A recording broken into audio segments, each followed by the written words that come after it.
Garuda Kitchen World exclusive stainless steel సామాన్లు wholesale and retail Aziz Plaza in Hyderabad. ద్రవ్యోల్బణం పెరిగింది. అన్ని రేట్లు పెరిగిపోయాయి. మేమొచ్చామంటే రేట్లు అమాంతం దించేస్తాం. సరసమైన ధరలకే నిత్యావసరాలు మీ ఇంటి ముందుంచేస్తామంటూ ఎన్నికలకు ముందు నేతలు నీతులు పలుకుతారు. ఓట్ల పండగ పూర్తవుతూనే గత ప్రభుత్వం చేసిన అప్పులు తీర్చడానికే అల్లాడుతున్నాం.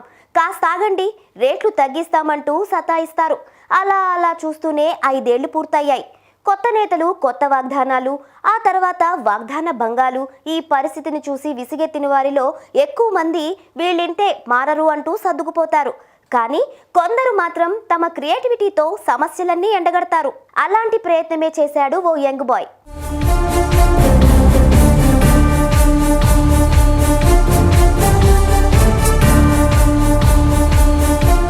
పెట్రోల్ ఉత్పత్తి రేటుకు, సగటు మనిషి దాని కొనే రేటుకు కొండంత తేడా ఉంటుంది. అందువల్లే ఓ 10 కిలోమీటర్లు ప్రయాణం చేసేవారు కూడా నెలకు అటు ఇటుగా ఓ 3,000 రూపాయలు పెట్రోల్కు పెట్టాల్సిందే.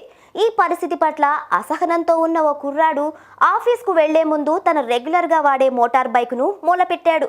ఏకంగా ఓ గేదెను కొనేసి దాని మీదెక్కి రోడ్డు మీదకొచ్చాడు. పనిలో పనిగా తల మీద ఓ కుందేలు ఆకారంలో ఉండే టోపీ కూడా పెట్టేశాడు.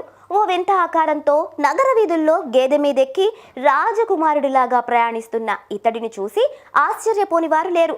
తమ సెల్ ఫోన్లో చిత్రీకరించని వారు లేరు. ఏమిటి బ్రదర్ ఈ గేదె వాహనం అంటే? ఏం చేస్తాం, పెట్రోల్ కొనేంత స్తోమత లేదు, అందుకే ఈ వాహనం కొనుక్కున్నా, డైలీ ఆఫీస్కు దీని మీదే అంటూ అతను అన్న మాటలు విని జనం ముక్కు మీద వేలేసుకుంటున్నారు. అవును మరి, పెట్రోల్ ఇలాగే రేటు పెరుగుతుంటే మనం కూడా ఇలాంటి గేదెల్నే కొనుక్కోవాల్సిందే అంటూ గొణుక్కుంటూ ముందుకు కదిలారు.